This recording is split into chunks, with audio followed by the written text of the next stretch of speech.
आज सुबह दुकान खोलते टाइम मैंने कुछ ऐसा देखा जो कि मैंने बिल्कुल भी आइडिया नहीं लगाया था कि ऐसा भी कुछ कभी हो सकता है। तो चलिए शुरू करते हैं इस व्लॉग को। गाइस, जैसे ही मैं सुबह दुकान पे आने लगा तो मैंने आते ही सबसे पहले देखा कि हमारी दुकान का बोर्ड ही गायब हो चुका है और मुझे कोई आइडिया नहीं है कि ये काम हो किसका सकता है। मैंने दुकान के ऊपर जाके देखा तो मुझे एक टुकड़ा भी नहीं मिला बोर्ड का। मैंने इसे इग्नोर करते हुए सोचा कि चलो एक बार शटर उठाते हैं और पहले दुकान खोलते हैं, फिर उसके बाद सोचेंगे। तो मुझे एक और ट्विस्ट मिलता है। शटर उठाते ही हमें पता चलता है कि दुकान के लड़कों ने एक किट चली छोड़ दी थी और पूरी रात ये किट ऐसे ही चलती रही है। तो गाइज, इसे छोड़ के हम आगे बढ़ते हैं और हमने दुकान खोल ली थी और दुकान खोलते ही हमारे पास एक ऑटो आ गया था बैटरी चेक करवाने के लिए। ऑटो की बैटरी चेक करने के बाद हमारे पास आ जाती एक सेंट्रो, उसका खोलना था हमें अल्टरनेटर खोलने के लिए सबसे पहले हमने इस गाड़ी में लगाया जैक लगाने के बाद हमारे चेले ने करी इसमें घुसने की तैयारी। थोड़ी ही मेहनत और थोड़े टाइम के बाद हमारे चेले ने जल्दी से अल्टरनेटर निकाल के हमें दे दिया है और फिर उसके बाद हमने इसे चेक करा कि इसमें क्या दिक्कत आ रही है। तो गाइज, इतने अल्टरनेटर खुल के आया ही था, इतने में ही हमारे पास आ जाती है एक बस की बैटरी जिसकी खुंटी टूट गई थी।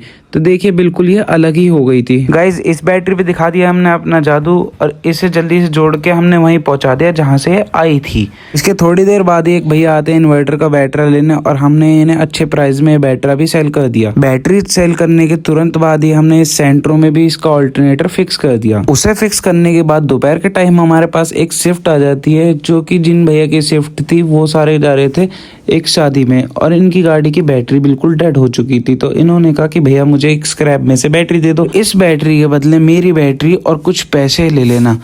और ये भैया खुद मिस्त्री थे तो इन्होंने अपने आप ही इस बैटरी को लगाया, इसलिए हमने इनसे कोई सर्विस चार्ज लिया नहीं। इस काम के बाद हमारे पास आ जाते हैं वो स्क्रैप डीलर जो कि हमारी स्क्रैप की बैटरी ले जाते हैं। तो हमने भैया से सारी बैटरी निकलवा दी है स्क्रैप की और इनका वेट होने से पहले इनको बीच में से काटा जाता है और इनका पानी निकाल दिया जाता है। तो गाइज, आई होप आप सभी को मेरा व्लॉग पसंद आएगा। अगर पसंद आया तो लाइक करके जाइए। Thanks for watching, bye.